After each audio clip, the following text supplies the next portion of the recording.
My name is Karen Barber. Today we're going to be doing some Halloween cake balls and cake pops. Now that all the dipping is done, we're going to get our bags with the same colors in them that we need for the details, and we're going to need to heat those up in the microwave. So he was the one that got over here first. Just kind of pick out the part that you want to be his face, which we're going to go with this one. And you just want to give him a couple of little eyes. He looks good with a nose. Just kind of give him a crazy looking little smile. And he's got his two little bolts. And if you want, you can give him a little scar. And Frankenstein is done.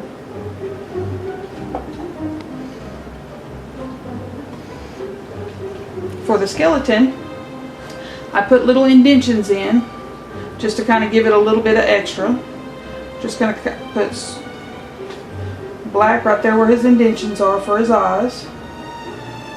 Then he's going to need a little bit of a nose, or a hole where the nose was. And then for his teeth, you can do it many different ways. This is a nice easy way. Even the kids can help. Then you can give him little scar lines on his skull.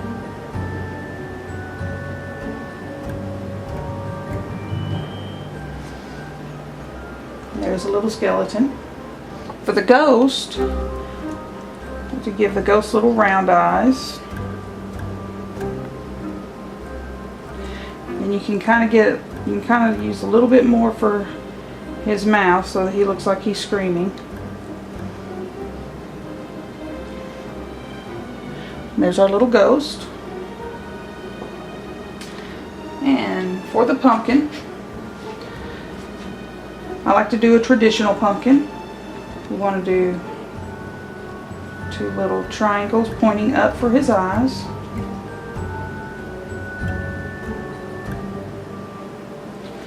Then one little triangle pointing down for his nose. Then his mouth, I like to give him a couple of teeth. Always kind of frame it out a little bit bigger than what you would want, because in the process of filling it, you may actually cover that in just a little bit.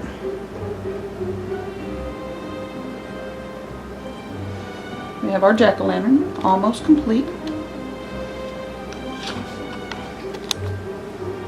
Okay, when you're done with your chocolates, I like to use the edge of the counter in my hand. Press all the chocolate back down to the tip so that it folds. I get a nice seal, and then I can just fold this up, and I can store it just like this, and it's ready for next time. Okay. We're going to move on to the orange. We're going to give our pumpkin a little bit of character here.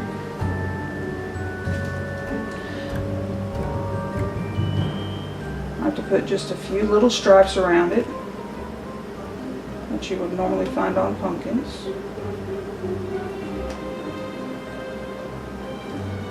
They all kind of meet up at the top.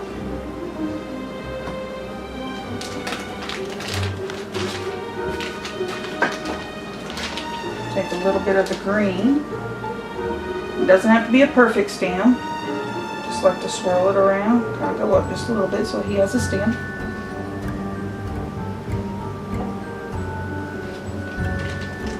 Okay, and now for the mummy.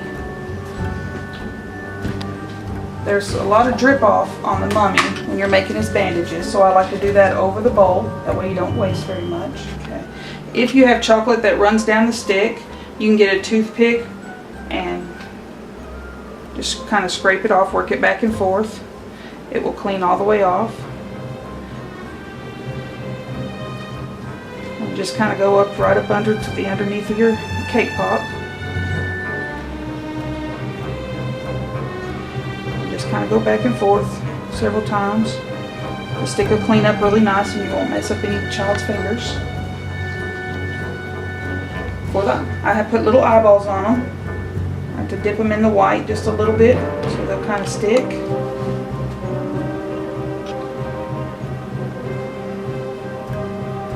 Our mummy is going to have eyes. Then we take the white that we have in the bag, and you don't have to do this any special way. Just use your imagination. Mummies have lots of bandages, so just use the white. Go all over, different directions, until you come up with a mummy that you like the look of, and you have a mummy. These are all going to dry for about another 10 minutes before you can put them in any kind of plastic bag. Now we're going to move on to finishing our cauldron cake balls. I bought some little candy bloody bones. I also have some little candy eyes. And I have some dark green and white sugar that will kind of make it look like it's bubbling. You take your cake ball off of the plastic, spin the toothpick, and it's going to pop right out.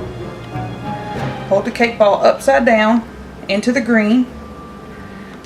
Let it drip off. If it runs down the side, that's okay, because cauldrons always boil over. That's not sitting little. Then you can just place your eyeballs.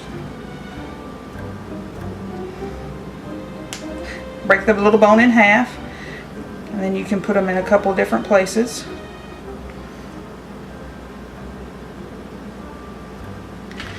And then if you want one in their hole, you can put one in their hole.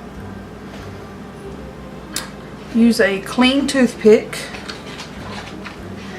And you can either dip it in the chocolate, or you can bring chocolate up and just kind of bring it up around to make it look like it's actually coming out of the,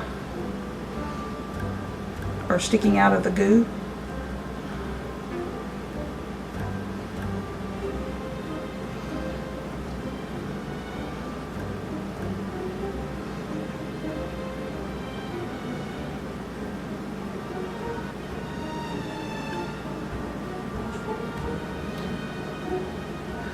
And when you have that done, take a little bit of dark green sugar, just kind of sprinkle a little bit of that on.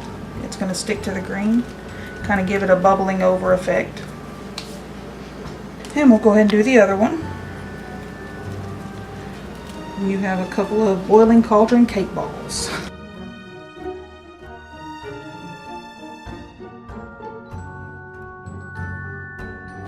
I'm Karen Barber, and this is how I do cake pops and cake balls for Halloween.